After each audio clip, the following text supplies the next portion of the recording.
Father John Misty is a singer-songwriter who has seen a lot of critical acclaim since 2015 when he dropped his I Love You Honey Bear album, an album I absolutely love. I adore that album. It's such a cynical, sarcastic album surrounding themes of love, and back in 2015 I was very cynical on relationships and love, so it just tickled me in all the right places, you know? It just got me in the best ways, and it's stuck with me since then. I still think it's his best album. Absolutely love it. Adore the instrumentation on that album. It's a gorgeous sounding album. And yeah, since then he's kind of rose even further into the critical indie darling sort of category, because after that album we saw him release Pure Comedy last year, an album I'm still very mixed on. I returned to so many times, could never get with it. These 75 minutes just dragged me down. I still believe that album was very dire, although many called it one of the best albums of 2017. Some even called it the best album of 2017, which is something I never really quite got with. Sure, it was very thought-provoking, but you know, when you copy and paste the same instrumental for 75 minutes, 75 minutes, 75 guys, 75 minutes, it really just drags you down. And it's pretty clear though that he's, you know, shortened things down for this new album. It's not going to be anywhere near the same in subject matter or in the length, obviously, and I am happy to report that I am enjoying this more than Pure Comedy. God's Favourite Customer is certainly a step up. To me, I know a lot of people won't find this as thought-provoking or as profound as what was on Pure Comedy, but just, you know, in terms of what I typically enjoy, you know, I like my music to kind of have a bit more of an accessibility to it. You need a good mix of lyrics and music, and I think this album does a decent job of balancing both worlds. We've still got very similar philosophical trends going on this album. We've got questioning existential crises and just humanity at large. This is still a little bit of a theme running through this album, but I think this time around Father John Misty has personalised it a little bit more to himself rather than generalising it to the world at large. However though, I'm not going to go as far as saying that this is a great album or even anything that I'll return to. Honestly, I just don't really see it anymore. I think Father John Misty was an artist that had something about him, but as he's kind of progressed, he's regressed in his sound. I think we've still got issues here with the instrumentation on many of these tracks just not popping or having anything standing out in any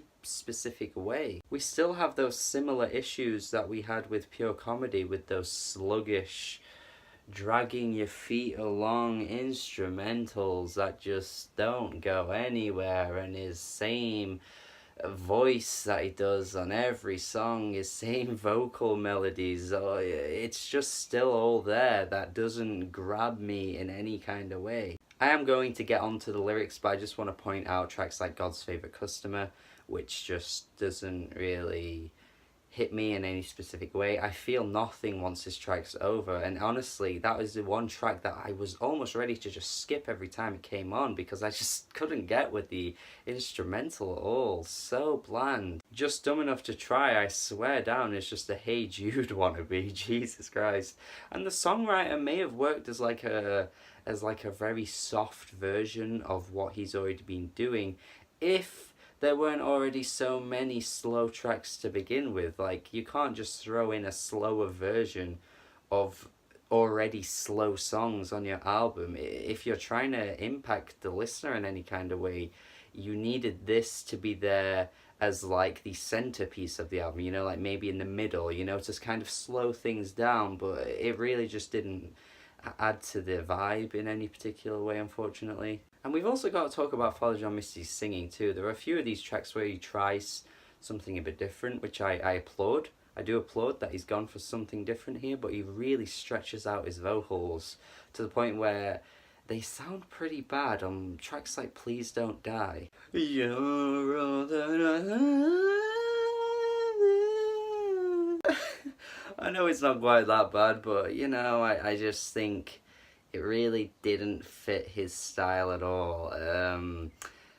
The passion was there. I mean, I think that can be a positive thing when a singer displays passion, and even though their vocals might not be the best, if the passion's there, then it works, and it kind of does in this sense. It's just really not something that I think Father John Misty successfully does. And Disappointing Diamonds are the rarest of them all. Oh, horrendous. Horrendous is the only word I can use for his vocals on this track. Unbelievably terrible. The mixing as well, his vocals mixed with that instrumentation on the chorus. Oh boy, I swear if this was anyone else, people would be like, yeah, this is shit. But I think Father John Misty has like accumulated that status at this point where he can kind of get away with this kind of thing and still put out an album that people are going to heavily praise, despite the fact that this song is on the album. Luckily though, there are some pretty good tracks. Hangout at the Gallows, sorry. Pretty solid overall. It does drag on a little bit, but the instrumentation is definitely my kind of thing. It's certainly a Fiona Apple inspired track, I believe.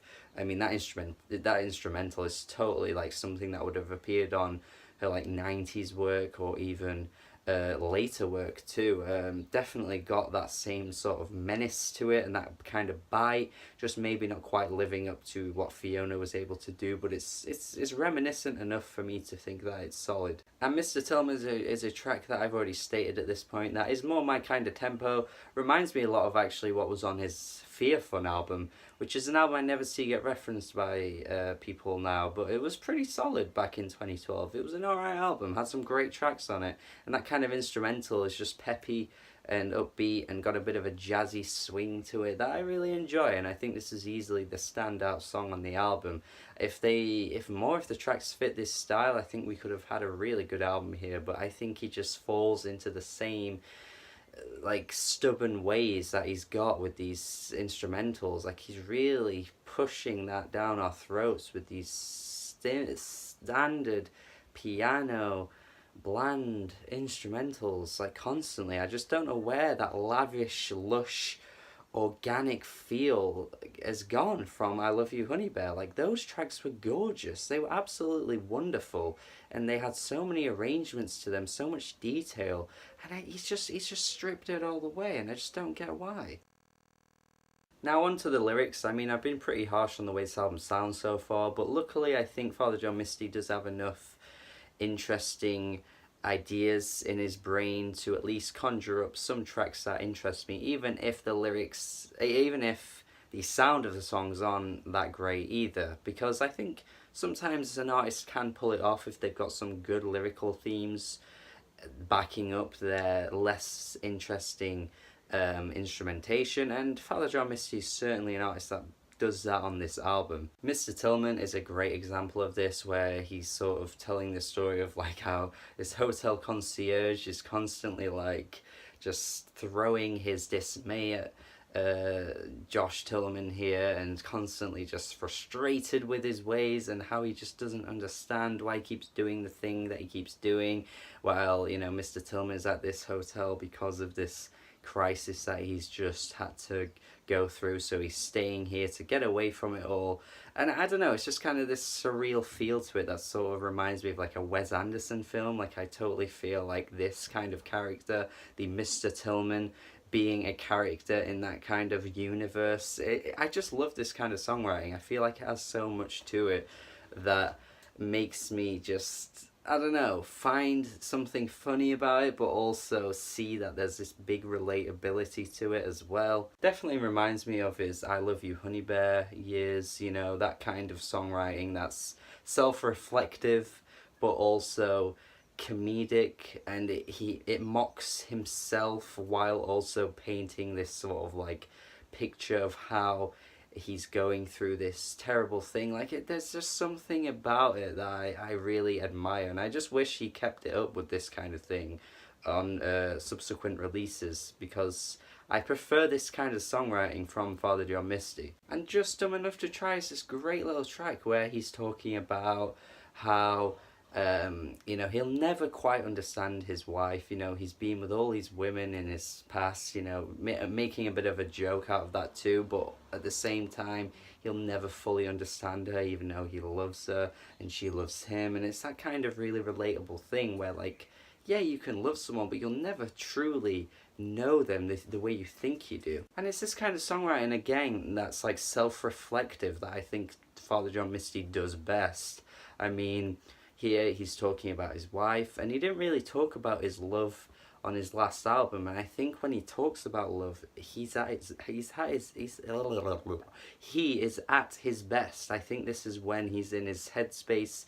He knows exactly where he's going. He's got an angle to go with, and I think he does it best. And Please Don't Die is this track that plays from the perspective of his wife, talking about how, like, Father John Misty's just gone through this kind of like depression and all these mental health states where he doesn't quite know what his future holds, and then his wife is sort of like, saying like, I don't want you to die, I couldn't live without you, that kind of thing. It's a little bit over the top and a little bit over dramatic with its sort of like romantic sensibilities on the chorus, but I think it hits quite well. I mean, I said the singing wasn't particularly great here, but the passion perhaps does match what he's saying from that perspective of his wife. Yeah, it's a track I appreciate, I really do. Again, he's bringing out these ideas that come from love, and commitment and that kind of thing in a relationship, which I think he's selling his best here. I think The Songwriter is a track that exemplifies my issues with Father John Misty's profoundness. I think it's an example of where he thinks he's being more profound than he actually is being. I mean, he's playing to this concept here where if him and his wife switched places and she became the songwriter instead, what would happen? I think that concept is pretty clever, but I don't really think he plays it very well. I mean, he says things like, oh, what if you were the songwriter and you made a living off of me? Playing up to the idea, how like Father John Misty made a living off of her through the I Love You Honey Bear album, because that album was all about her. And if that role was switched, like, I don't really know what he's trying to say. Is he trying to say, like, oh, like, things were different and you were the songwriter instead, would that change our relationship in some kind of way? I don't know. I think if you're going to have this kind of track, you got to at least have some sort of emotional punch, or have something interesting to say. And I just don't really get anything from this track at all. So it's pretty clear that Father John Misty on this album is addressing some really big issues that he's had in his life, in this time period where he's dealt with depression amongst suicidal thoughts. And God's Favourite Customer is a track that kind of addresses that in an interesting way, because we saw that on his last album, he questioned the idea of religion and questioned the idea of God. And then here on this album, on this track, he's kind of going to God and seeking God for help.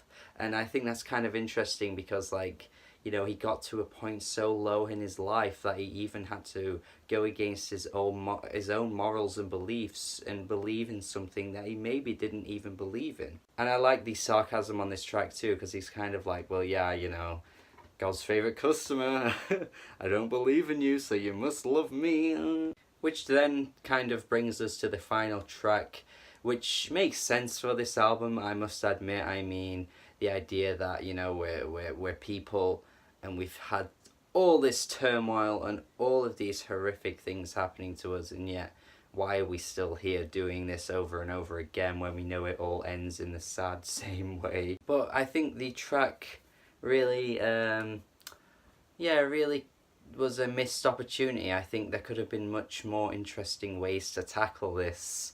But instead, I just feel like it ends up being pretty surface level, actually. I mean, the song is called We're Only People, and there's nothing much anybody can do about that. Oof, I'm telling you, man, it is a title that will change the way you think. Oof. No, but seriously, I just think it was a bit overly philosophical And sometimes with philosophy, we do have these things in the subject matter which isn't really anywhere near as intelligent as it wants to be or thinks it is, and that really just sums up this track, to be honest. Yeah, he may have some interesting things to say, but I just think it could have been summed up in a better way. I mean, what better way to sum up the turmoil you've gone through than just kind of accept that we're just people and there's nothing really we can do? I mean, you'd think that after all he's been singing about on this album, he'd have some sort of conclusion or something that he's learned from, but I just don't really feel gratified in any kind of way with this ending. Yeah, perhaps that's kind of the point, and there isn't really a light at the end of the tunnel, or there isn't anything you can exactly learn from or whatever, but I don't know, it just didn't really give me that feel that I wanted. And yeah, that kind of sums up my thoughts on this album. Some amazing lyrical moments, some pretty weak lyrical moments, some nice, interesting instrumentals, some peppier ones, but then the kind of the same old that we've heard before. So overall, I think this is okay. Nothing really that I'm going to return to, but it's an okay album. Gonna go C minus. I think it's the fair score I can give here. It's not anywhere near his best, but it's still something I can say is more enjoyable than his last album, just because I think it's a bit more digestible in its sound, you know, a better length, but still not really all that impressed musically here by Father John Misty once again. I think I'm not really sure if I'm going to get to a point where I'll be as head over heels for anything he puts out like I was with I Love You Honey Bear, but let me know your thoughts. Maybe that's just me. Let me know if you think this is one of the better albums of the year. I know some critics have already said that. Let me know if you think this is a really good album. If you don't think it's very good, just tell me your thoughts. I'm interested to see. Subscribe if you enjoyed this. Thank you for watching and have a good day. What's your religion?